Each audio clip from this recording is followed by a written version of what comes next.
Now I will review Too Fast, Too Furious, and just like before, there are some spoilers. So if you haven't seen this movie, you must not have a TV.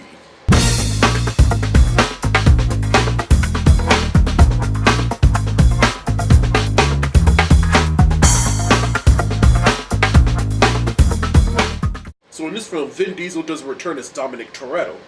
Now because after the success of the first film, they wanted to make a sequel, but then Vin Diesel, he was too busy with XXX. Now Vin Diesel wanted to return to the Fast and the Furious, but they didn't offer him his desired salary.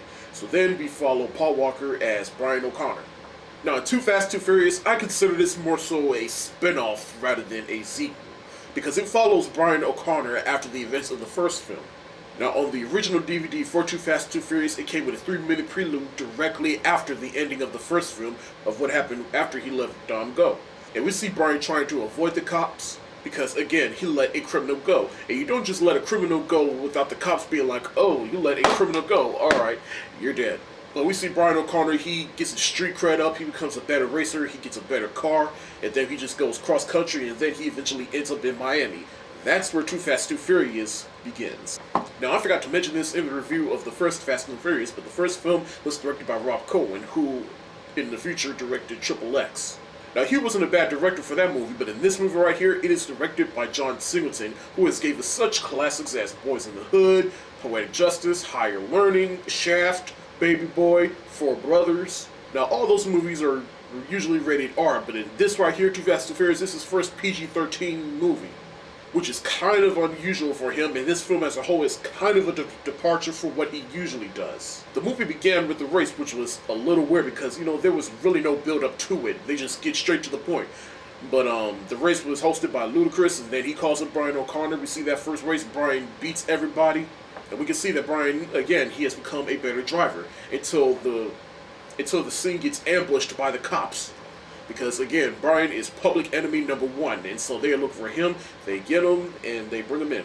Now, instead of sending him to jail, they give him a chance to redeem himself by going undercover, working for this drug lord known as Carter Verone. They allow Brian to choose a partner, and he chooses his childhood friend, Roman Pierce, played by Tyrese Gibson. But we learn that Roman served time in prison for a crime that Brian ratted him out for because Brian was a cop at the time.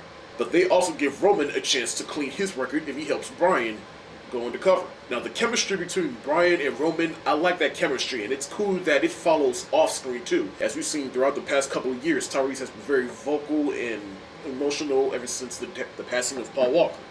But Brian and Roman, they are two fugitives trying to clean their record. You got Brian, who uses cop tactics, and then you got Roman, who's tough but funny. To me, Brian and Roman, they're one of those best on-screen duos.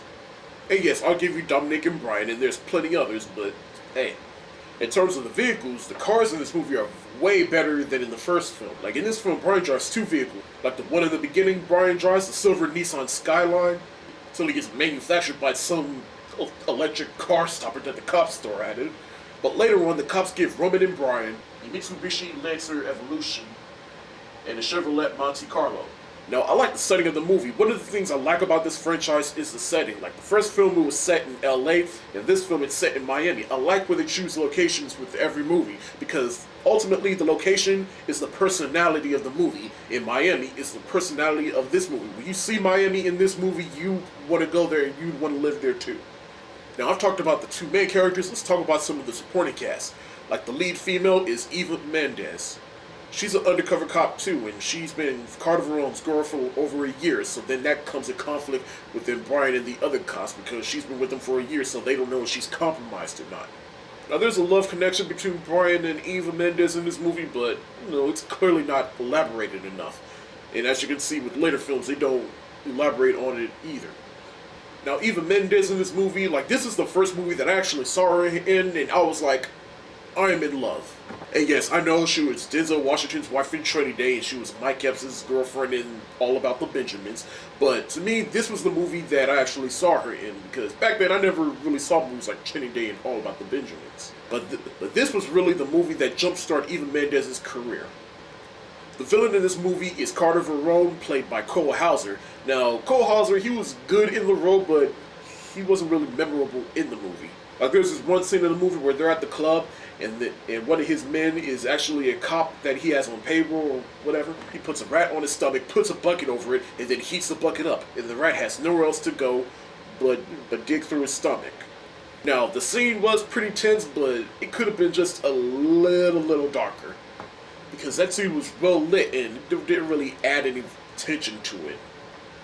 I guess my biggest thing about him is Carter Road, he's just not menacing enough. And that's one of the things I like about the franchises. They get more menacing villains as they go. We also get Tej, played by Ludacris, with his bushy hair in the beginning. Tej was good friends with Brian and Roman, and he adds comic relief with Roman in the film. And the duel between Tej and Roman culminates in Fast 5. Tej, he's the eyes and ears of the Miami streets. You also get Devin Aoki, who plays Suki. Honestly, her shining moment in the film was in the beginning of the film during that first race, and she drives a Honda S2000. She's good friends with Brian and Tej, but honestly, she's not really relevant to the overall plot of the story, and let alone the franchise, so... And obviously, they don't really do much with her after that. And you would think they'd bring her back for the 5th movie, but... Hey, I can understand, you know, you don't want to add too many characters and they'll get too convoluted. Like, and her acting wasn't really up to par, but hey, it's a first for what do you do? I'm just saying, during the first race where she's driving over that bridge, she's like, woo! Spank that ass! And I'm like, no. No. Among the new characters, we also get some more old characters returning.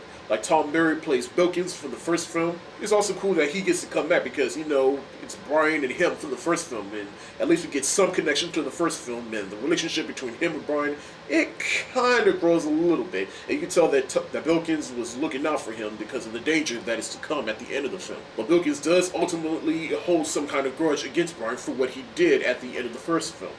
But he was more chill in this movie than he was in the first film. Throughout the characters and cars, we also get some better action than we did in the first one. Like that one scene where that car gets sandwiched by 2 trucks, another car gets smashed on the back wheels of a truck, and at the end of the film where Brian and Roman, they go into the garage where the cops is waiting for them, and then they open up, all these other cars just start coming out, and they get scrambled in this collage while the cops are trying to find Roman and Brian.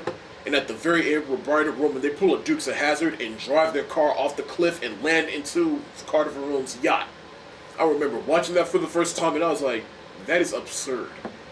For some negatives, I'd say there is a lot more CGI in this movie than there was, and it kind of took away from the quality of the movie.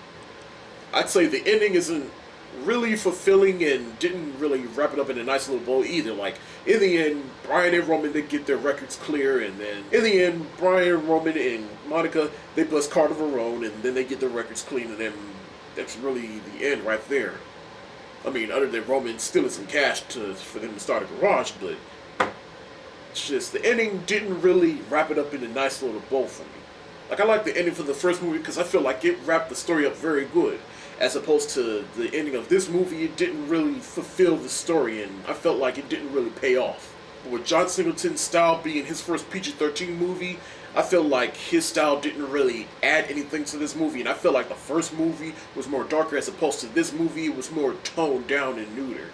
Despite the fact that some of the characters and the action and the cars and was better. Much love to John Singleton, and he has directed some of my favorite movies of all time. But I feel like he's probably one of the weakest of the directors of these movies. But nonetheless, this movie is still enjoyable with the cool cars, action, and a fairly solid plot. The music in this movie is also better too. Like the soundtrack is done by Disturbing the Peace, and Ludacris has a song on the soundtrack called Act the Fool. And I actually own the soundtrack too, Too Fast, Too Furious, and this is actually one of the first CDs I bought that had the parental advisory tag on it. The Ludacris song, Act the Fool, I play that song every time I go see a Fast and Furious movie. Because to me, that song, that is like the Fast and Furious stamp right there. One thing that I want to mention is I missed this the first time I watched it. Brian apologizes for Roman for ratting him out, and that's part of the reason why he let Dom go at the end, because he wasn't there for Roman, and so he befriended Vin Diesel's Dominic Toretto, and so he didn't want to rat him out and portray him like he did for Roman, so it's kind of poetic justice. He's kind of returning the favor. I just like the way they tied that up. Because again, one of the themes of this series is loyalty.